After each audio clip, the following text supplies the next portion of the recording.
Hi everybody, this is Instructor Quinn here from Grand State Karate, and in this video I'm going to show you what I call the exploding bag for what we did for experiment week.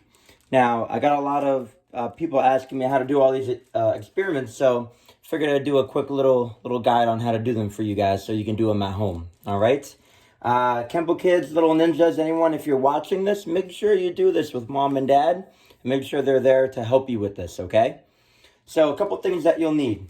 One, you'll need a Ziploc bag, a little sandwich bag that you put a sandwich or snacks in. You're gonna need a funnel, very helpful in this. You're gonna need some baking soda. You don't need all this baking soda, but some baking soda. A spoon, so you can pour baking soda into the bag. And then some regular old vinegar, okay? Now, what's going to happen is we're going to pour the baking soda inside of the bag. Then we're going to tighten up the Ziploc here a little bit, but leave a little opening, just enough so that we can put our funnel inside. And then what I'm going to do is after the baking soda is in the bag and the funnel is in the top, we're going to take the vinegar and we're going to pour it in.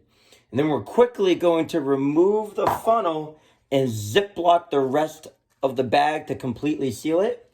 And then you're going to start seeing the chemical reaction start to occur, and it'll just fizz up, and it's going to create a lot of pressure inside of the bag. And then it's going to keep blowing up the bag, and then eventually it'll pop. All right? So, and if it doesn't work the first time, then you can always try it again with a different bag, because sometimes the pressure is so great that it pops the little seam of the bag here sometimes. That's okay.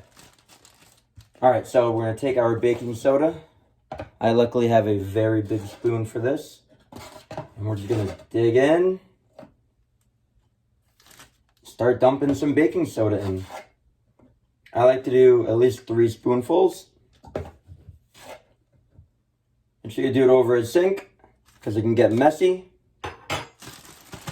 All right, now that we have our baking soda inside of our bag, we're going to Ziploc it up a little bit, a little more than halfway. All that left was that little piece right here open. The rest is all Ziploced. Now we're going to take the funnel. We are going to put the funnel inside of the bag. Now with my index and my thumb, I'm going to pinch where the funnel and the Ziploc meet. That way it doesn't completely reopen again. Move that off to the side, get the vinegar. All right, now when I pour it in, I want to quickly remove it and then zip it up again, and then you'll see what happens. So I dump it in. It's already starting to happen. Now I Ziploc it up. And see how it's getting really big? You're going to swirl it around a little bit, and then eventually you're going to see a pop. Once you keep swirling it around, maybe squeeze it a little bit too. Oh, and there it goes. Now, if you look here, the top of the Ziploc bag is completely zipped, right? And what happened was all the pressure inside of the bag got too great from the reaction that the baking soda and the vinegar created. You can see there's a little hole right here that formed, and this is where all of the pressure released. So all the reactions and all the gases and everything inside of the bag released out through this hole because the bag couldn't handle it anymore. And then you can just dump it out. And this is why you do it over a sink, because it gets really messy.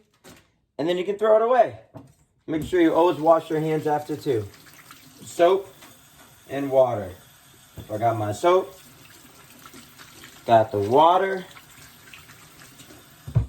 And the paper towels. And that's it. That is the exploding bag. If you guys do it at home, have fun.